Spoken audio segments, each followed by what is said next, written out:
Est-ce que vous savez qu'il y a des écoles où on chasse des enfants africains, où on ne prend pas des enfants africains ici en Afrique? Dans la vidéo d'hier, je partageais un peu ma colère suite à une annonce que j'avais apprise. Je pense que vous l'avez tous apprise à peu près. C'est celle d'une restauratrice d'origine blanche qui refusait que des Noirs aillent manger dans son restaurant. Et cette vidéo a fait beaucoup d'émotions. Elle a créé beaucoup d'émotions. Vous avez été très émus, je suis convaincu. Et là, il y a des gens qui commençaient à parler. Oui, il faut la brûler. Oui, il faut faire des pétitions. Il faut signer des pétitions pour qu'elle puisse dégager du pays. Il faut l'expulser du pays. Ça aussi, c'était quelque chose que j'avais dit. Il faut brûler son restaurant. Plein de choses. C'est normal, ok? Maintenant que l'émotion est tombée, que ça s'est un peu tassé, je veux qu'on se parle de vous à moi.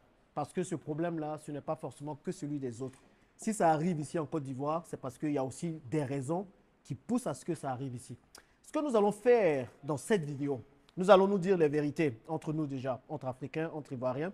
Et on va surtout voir quelles sont les solutions pérennes que nous pouvons mettre sur pied afin que ce genre de choses n'arrive pas. OK? Parce que oui, on va aller la voir, on va faire fermer son restaurant, ça c'est un cas isolé. Mais le problème est plus profond que ça, et croyez-moi, très profond. Et si on n'arrive pas à mettre les émotions de côté pour voir quels sont les plans à mettre en place pour que cela change, je vous assure que demain, ça va arriver encore. Et on va chasser les Ivoiriens des supermarchés, chasser des Ivoiriens des hypermarchés, chasser des Ivoiriens des bars, chasser des Ivoiriens de d'autres endroits où nous voulons bien aller. Donc, je vais vous parler de 4 choses qu'il nous faut faire, qu'il nous faut comprendre afin de pouvoir éradiquer le racisme ici même en Afrique. La première chose, parfois on a tendance à penser que quand un blanc vient ici en Afrique, tout de suite il nous aime. Il vient pour nous aider, il vient pour faire, pour faire des choses, pour nous faire avancer. Et quand je dis blanc, je mets libanais, blanc, tout ça là-dedans, chinois, tout ça là. Vous pensez qu'ils viennent ici pour vos beaux yeux? Et bien une fois qu'ils vont venir ici, là, dès qu'ils vont faire des choses, c'est pour vous faire avancer. Les gars, ils viennent chercher leur argent. Quand ils viennent ici, c'est d'abord leur argent qui les intéresse. Il n'y a que nous qui partons là-bas et puis on veut tout faire pour les faire avancer, tout ça. Non, eux, ils viennent, c'est d'abord leur argent, comment ils vont profiter de l'Afrique. Et n'oubliez pas que ce sont des personnes qui ont en tête d'avoir l'Afrique sans les Africains. Il y a plein de plans comme ça qui ont été établis afin que l'Afrique puisse rapporter le maximum d'argent sans que les Africains puissent être là. Vous le savez, il y a les plans de tous les Bill Gates et tout ça. Donc, comprenez ça, c'est la première chose à comprendre. Parfois, l'Africain est trop naïf. Il pense que tout le monde l'aime, que tout le monde veut son bien. Donc, la restauratrice vient, elle fait son restaurant. Vous vous dites, ah, c'est là, elle est là pour faire un bon restaurant, pour qu'on aille manger. Non, ce n'est pas pour vous qu'elle fait les restaurants. D'ailleurs, comme elle appelle son restaurant, le village d'Ibiza. Tu as vu des Noirs à Ibiza? Non, toi-même, quand tu te regardes, est-ce que tu vois des Noirs à Ibiza? Si elle voulait que ce soit un restaurant où les Noirs allaient aller manger, elle allait l'appeler autrement. Elle allait l'appeler le village de Man ou le village de quelque chose. Elle appelle son restaurant le village d'Ibiza parce qu'elle ne veut même pas que les Noirs aillent là-bas. Et ça nous amène à la deuxième chose. Pourquoi même c'est au village d'Ibiza que vous voulez aller manger? En tout cas, ceux qui ont fait les rapports, qui ont mis les commentaires, il y a Dabali Express. Moi, ces genres de choses ne vont jamais arriver parce que je ne vais jamais me lever pour aller manger dans un restaurant de Libanais. Et le problème, c'est ça. Et j'ai déjà fait vidéo dessus, vous vous rappelez?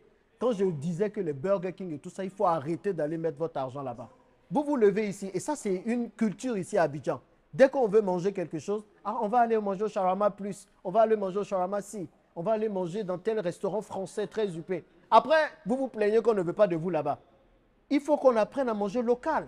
Il faut qu'on apprenne à boire du bon jus de gingembre. Il faut qu'on apprenne à valoriser nos nourritures. C'est pour ça que je n'ai pas hésité, quand j'ai vu Dabali Express, à venir manger ici tout le temps. Vous allez demander aux gens qui sont là. Je suis quasiment tous les jours ici. C'est ici que je viens manger mon déjeuner. Vous comprenez? Apprenons, les amis, à vraiment valoriser nos cultures et à mettre notre argent où se trouve la cause que nous défendons, où on nous respecte. Vous comprenez? Arrêtons d'aller donner notre argent aux autres. En fait, tu prends ton argent. Tu veux aller dépenser quelque part, on te dit bien qu'on ne veut pas de toi, mais tu veux forcer pour aller là-bas. Quel est le problème? Non, mais clairement, quel est le problème? Donc, à partir de maintenant, tu boycottes tous ces restaurants-là. Dabali Express en premier, et tous les maquis et tous les autres restaurants. Apprenons à garder l'argent localement. Il y a qui ici où on est content d'aller manger dans un restaurant français? Oui, je ne dis pas de ne pas le faire. Manger dans les restaurants ailleurs si vous voulez. Mais d'abord, il faut que l'argent reste ici. Et la bouffe est bien, le service est bien. Franchement, moi, je pense que c'est l'endroit où il faut être. Et ça nous amène au troisième point. Le troisième point, clairement, au-delà de garder l'argent dans la communauté, dans le local, dans ce que nous produisons, c'est de détenir vraiment les business de notre économie. Les amis, on ne lutte pas contre un business avec une pétition. La femme, elle fait son restaurant. Elle dit qu'elle veut recevoir qui elle veut. Toi, tu dis que tu vas faire pétition pour pas qu'elle reçoive qui elle veut. Non, tu ouvres un autre business. Tu ouvres un autre business pour lui faire concurrence. Si toi, tu as ouvert ton business, ce que les gens vont chercher là, on fait quoi là-bas? S'il y a piscine seulement et puis cocktail. Nous, on ne peut pas faire cocktail. On ne peut pas ouvrir un restaurant où on va servir des cocktails. On ne peut pas ouvrir un restaurant où il y aura piscine au milieu. Donc, la réponse, c'est un business, c'est un autre business. Et quand des gens lancent des business comme Dabali Express, comme Olivia et Daniel, ce qu'ils ont fait, il faut qu'on arrive à les soutenir. C'est pour ça, moi, je n'ai pas hésité avec mon groupe d'investisseurs à dire on va ouvrir un autre Dabali Express. On est en train de travailler dessus. Je ne suis pas venu pour dire oui, les amis, vous savez, je vais ouvrir mon propre restaurant, tout ça. Non, non, non. Il y a des entrepreneurs qui ont déjà travaillé sur leur projet, qui ont déjà ouvert un restaurant. On vient les soutenir. Vous comprenez? On vient vraiment épouser leur idée et faire en sorte que le projet grandisse. Vous comprenez? Et c'est pour ça que le dernier point est très important. Il nous faut nous unir entre Africains. Vous comprenez? Il nous faut nous unir, pas seulement dans le business, pas seulement dans les activités économiques, mais aussi dans le fait de travailler ensemble. Moi, je n'arrête pas de dire il nous faut travailler ensemble. Si jamais c'était quelque chose qui était arrivé entre un Malien et un Ivoirien, ou dans un restaurant malien, il y avait plein de tabous, plein de bavardages, plein de trucs. Mais, vous savez, si on apprend à travailler ensemble, à mettre nos forces ensemble pour pouvoir avancer, je vous assure que les choses vont changer. Comprenez? Mais comprenez que l'argent dirige tout dans ce monde. Et c'est l'argent qui va faire que les choses vont changer. Mettons l'argent là où se trouvent les causes que nous défendons. Et ça, c'est l'objectif que moi j'ai avec le Business Club que j'ai lancé. C'est de pouvoir mettre notre argent là où on veut que les choses soient. Vous comprenez? Et c'est pour ça que je vous invite à le rejoindre. Parce que c'est bien de signer des pétitions. C'est bien d'être là, de dire oui, pourquoi ci, pourquoi ça. Mais à un moment donné, c'est l'argent qui fait la différence. Et si vous n'avez pas d'argent pour investir, ça va être compliqué. C'est pour ça que je n'arrête pas de dire cherchez le maximum d'argent que vous pouvez là où vous êtes. Et puis venez, on investit ici. Et un dernier point, et ça c'est celui de la diaspora. Je sais que vous allez me jeter des pierres comme toujours. Mais je ne peux pas m'empêcher de le dire. À un moment donné, vous restez dans la diaspora. Vous voulez voir les choses changer ici. Qui va les changer pour vous?